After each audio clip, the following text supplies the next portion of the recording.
My whole vegetable garden is made from raised beds, each one of them growing something different and something special. They work so well for me and they're no dig. So on today's episode of Niall Gardens, I'm going to show you step by step exactly how to make your own, so that whether you just want one raised bed or a whole garden full of them, you can make your own and they're going to work brilliantly for you. Plus, they're going to be peat-free.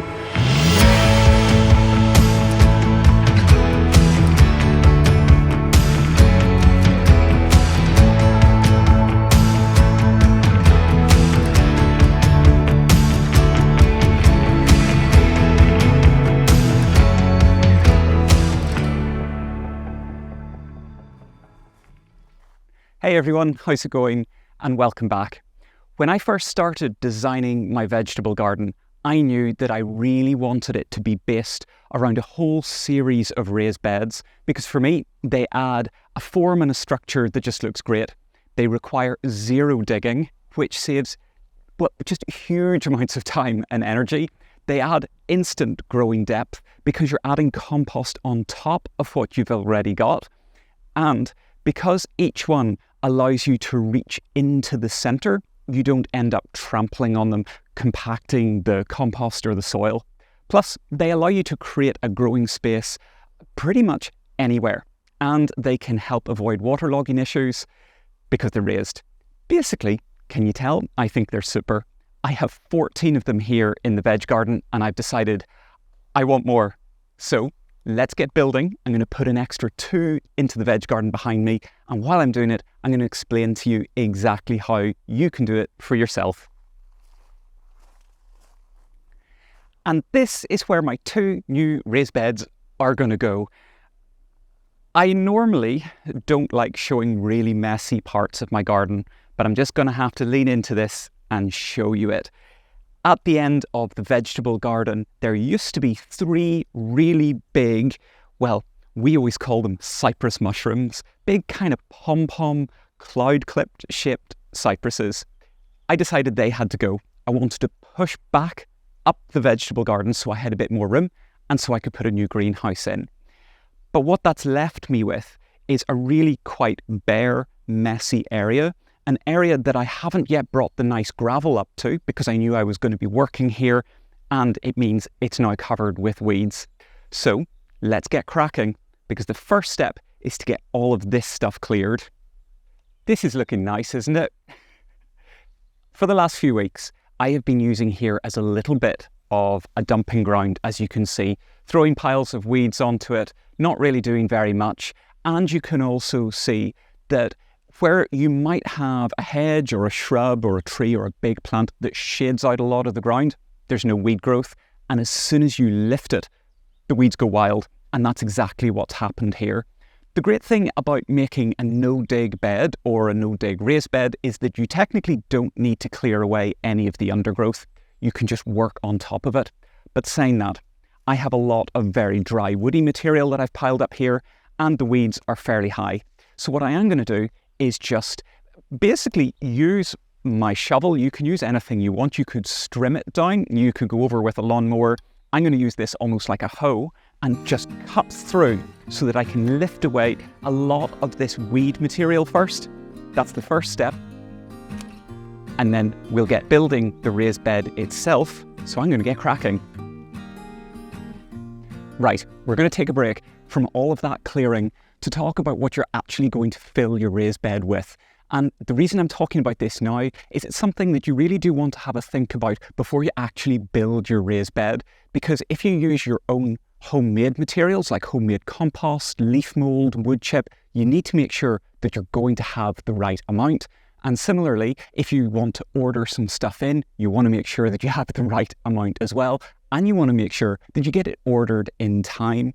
So I'm going with 2 different types of compost, and the main thing is that they're both peat-free. They come from this company, which is called New Leaf.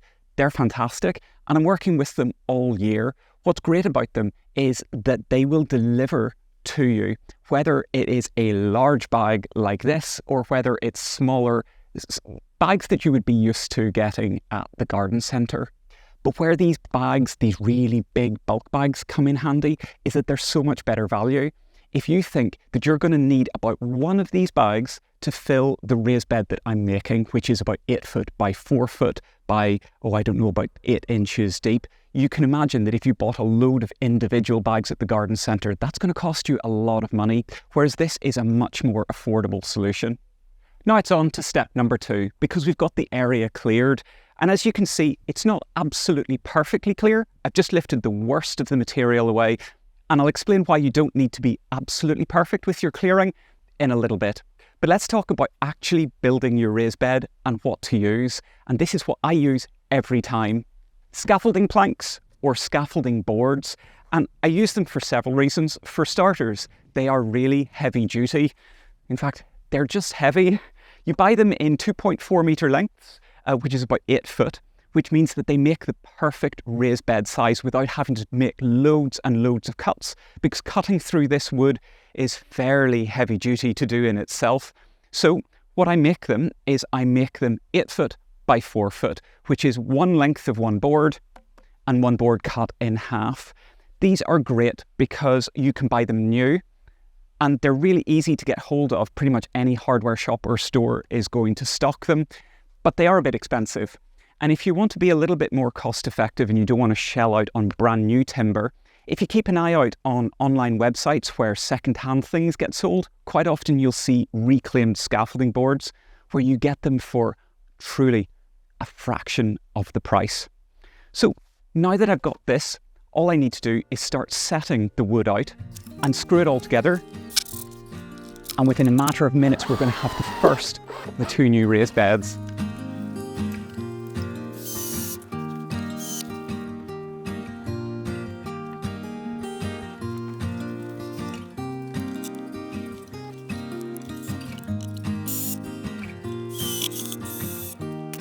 After spending what is probably way more time than I should have spent pushing this along, pulling it, moving it, rotating it, tweaking it, measuring off other beds, I now have this finally built and in place. And doesn't it look great? You can see what I mean about how if you use a nice chunky timber, you can make a bed that's nice and strong, and it also adds a really nice form. But it brings us on now to step 3. And do you remember I said when I cleared this area, I didn't clear it perfectly? I just lifted the very worst. That's because if you're making a no-dig bed, what you put on the ground is some kind of sheet mulch. Now, what you technically could use is something like this, which is Mypex, a plastic landscape fabric. And granted, it is really good because it's nice and strong, but it is plastic. And I really tend to only use that for pathways and not for my beds. Instead, what I use is free and easy to get hold of cardboard. Collect all your cardboard and use this as your sheet mulch. All you need to do is lay it down into the bed. The thicker the layer, the better. Keep laying it in until you fill up the whole bed, making sure that there aren't any gaps, because those gaps are where weeds are going to come through. And then once all of the cardboard is in, you can go along with a watering can or a hose and wet it really thoroughly. And that's step 3. Now that this is soaking, and I'll add a little bit more water, all we need to do now is go and get the first barrow load of compost, get filling this bed, and make it happen. The 2 beds that I'm putting into the vegetable garden, well, they're going to be herb beds, and herbs have really wide varying requirements. Something like this is a flat leaf parsley. It's going to like something that's got plenty of body and heart to it and is nicely moisture retentive. So for one bed, I have chosen this. This is a mix that's made by New Leaf, which is their peat-free compost, but with added topsoil. So it's going to give exactly that extra bit of body and heart and moisture retention that herbs like this are going to love. At the same time though, herbs like this, which is a rosemary, a lovely creeping rosemary, they come from a Mediterranean climate. They like a nice sharp, free draining soil or compost. So I don't want something so heavy and moisture retentive. That's where this bag comes in. This is New Leaf's standard compost blend. Really good quality, peat-free compost. It's already got a little bit of grit added, but I'm going to add loads more grit to make the drainage really sharp. The other thing is that rosemaries and the more Mediterranean type herbs don't need a huge amount of fertility in their compost or in their soil to be successful. And whilst peat-free compost or any compost does have plenty of fertility, that will drop over time. So if I make the mix right now, as the fertility starts to drop, these things will still do really nicely. Both of these mixes, and in fact anything that comes from New Leaf, is completely peat-free.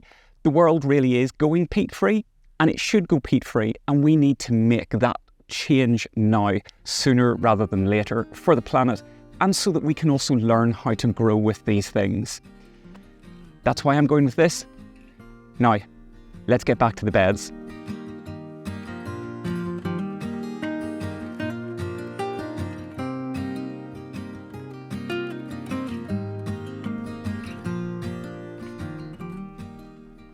Oh, a whole load of wheelbarrows later, a lot of heavy work, and look, the bed is basically finished and it's looking great. So easy to do, and now it's going to be ready for me to plant my herbs into, which is going to be coming in another episode. I'm going to show you exactly what I'm going to be growing here and why. You might notice that I filled the bed really full of compost. I haven't left like an inch or two's gap from the level of the top of the boards to the compost. That's because compost, and really any kind of soil or compost, does compress down over time, partly because as you're shoveling it and moving it, it's getting aerated, so it's more fluffy, but also because over time the particle size breaks down more and more, it gets finer, and that means it's going to continue to compress. So I filled it really full like this, safe in the knowledge that over the next couple of months it is going to sink down nicely to the level that I want. But check it out. Doesn't it look great? If you're making one of these at home, once you get it to this stage, which is finished, you then have two choices. For starters, if the season is good, like it is here, you can get planting straight away. It's going to be fantastic. But equally, if you're making this later in the year and you don't have an immediate plan to grow things in it, that's okay as well. What I would do is I would put some kind of mulch over the top.